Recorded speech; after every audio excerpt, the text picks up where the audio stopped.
नमस्कार, मैं मोहम्मद आसिफ और आप देख रहे हैं एसपीएन 9 न्यूज़। एसपीएन 9 न्यूज़ में आज बातचीत करेंगे कांग्रेस के सांसद शशि थरूर जी के बारे में। उन्हें अदालत से आज बहुत बड़ी राहत मिली है, उन्हें आरोप मुक्त कर दिया गया है। किस मामले में? सुनंदा पुष्कर के मौत के मामले में।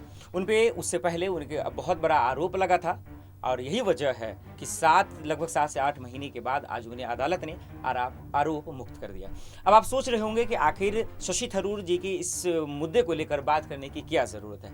इसलिए ज़रूरत है क्योंकि आज देश में कई ऐसे लोग हैं जो बेकसूर हैं, लेकिन उन पे आरोप थोप दिया गया। किसी न किसी मामले में जो है मामला दर्ज कर आज भी वो जेल खट रहे हैं, जिसमें से एक बहुत बड़ा नाम है जो आप लोग जानते हैं कि अदालत ने उन्हें कई बार जो है उन्हें निर्दोष साबित कर दिया, लेकिन उसके बावजूद भी आज वो जेल में हैं। डॉक्टर कफील को आप जानते हैं कि यूपी में किस तरह से हुआ। कई ऐसे पत्रकार हैं जिनके खिलाफ न तो कोई सबूत है, लेकिन उसके बाद भी आज वो जेल में हैं। तो मैं बात इसलिए करने वाला हूं कि आज देश का सिस्टम कितना कमज़ोर हो गया है, वो इस लाचार कितना हो गया है कि आज जो बेकसूर लोग हैं वो भी जेल में रहते हैं। अब वो सिर्फ इस वजह से क्योंकि जो अपराधी हैं, जो गुंडे हैं, उसके पीछे कहीं ना कहीं किसी राजनीति बल का ताकत होता है और यही वजह है कि वो उसका फ़ायदा उठा लेते हैं। अब समझते हैं कि ये तो शशि थरूर जी का मामला हुआ। कांग्रेस पे अभी आपने देखा कि कांग्रेस के नेता राहुल गांधी जी का ट्विटर को जो है ब्लॉक कर दिया गया। क्यों किया गया? उस पर यह आरोप लगाया गया कि वो जो है एक 9 साल की दिल्ली के कैंट इलाके में 9 साल की मासूम के साथ जो पहले रेप हुआ, फिर उसकी हत्या हुई, फिर उनके शव को जला दिया गया। जब राहुल गांधी मिलने गए, दिल्ली के मुख्यमंत्री अरविंद केजरीवाल भी मिलने गए, चंद्रशेखर आज़ाद भी मिल गए, तमाम लोग मिले गए, लेकिन राहुल गांधी ने उसके पिक्चर को जो है पोस्ट कर दिया, उसको लेकर उनके अकाउंट को ब्लॉक कर दिया। अब उस पर भारतीय जनता पार्टी की तरफ से, मोदी सरकार की तरफ से क्या तथ्य आया? वो ये आया, ये कहा गया कि उनका जो ब्लॉक किया गया है, नफरत फैलाने वाला काम किया गया। अच्छे से आप जानते हैं कि हमारे देश में जो भी नेता है, चाहे वो पक्ष के हों या विपक्ष के हों, नेता आज किस तरह से गंदी राजनीति कर रहा है, किस तरह से हिंदू मुस्लिम के बीच नफरतें फैला रहे हैं, किस तरह से हमारे समाज के बीच नफरतें फैला रहे हैं सोशल मीडिया के माध्यम से, किस तरह से देश के अवामों को कमज़ोर किया जा रहा है सोशल मीडिया के माध्यम से, किस तरह से वोट को लुभाने के लिए हिंदू मुस्लिम के बीच लड़ाया जा रहा है। आपने कुछ दिन पहले ही देखा दिल्ली के जंतर मंतर पे किस तरह से, मैं वो शब्द बोल भी नहीं सकता हूँ, एक जाति के खिलाफ, मुसलमान के सिर्फ खिलाफ किस तरह से नारे लगाए गए। आखिर ये वो लोग कौन हैं? उन्हें जमानत भी मिल गई, भारतीय जनता पार्टी के नेता ही हैं, उन्हें जमानत मिल जाती है। तो इससे समझा जा सकता है कि हमारे देश में जो गरीब हैं, जो गरीब तबके के लोग हैं, जिनके पीछे किसी राजनीति ताकत नहीं है, जिन्हें जानकारी नहीं है कानून व्यवस्था का, उसे कैसे परेशान किया जाता है, उसे कैसे जलील किया जाता है।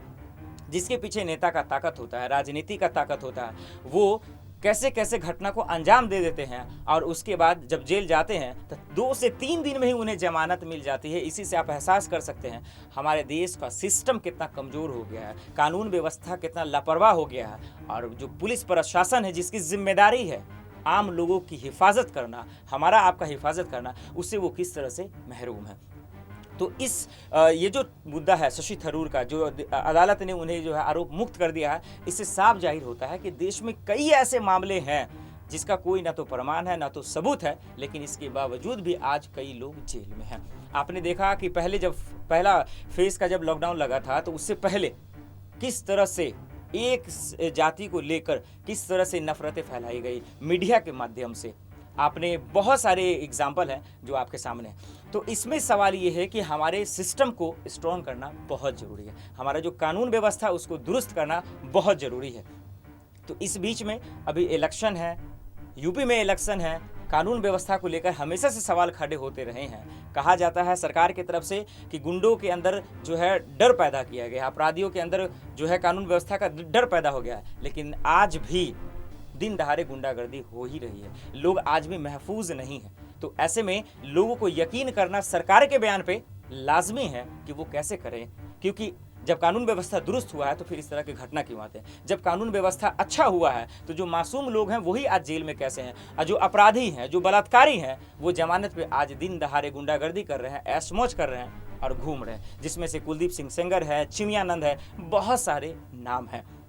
तो शशि थरूर के इस आरोप मुक्त से जो आज उनको मिला है अदालत से, इससे साफ जाहिर होता है कि देश में जो चाहे वो नेता हो, चाहे वो आम लोग हो, चाहे वो बाबा हो या कोई भी हो, उनके खिलाफ, जो सरकार के खिलाफ आज अगर कुछ बोलते हैं तो उन्हें भी जो है किसी न किसी कानून के अंतर्गत मिलाकर उन्हें जो है अरेस्ट करवा दिया जाता है।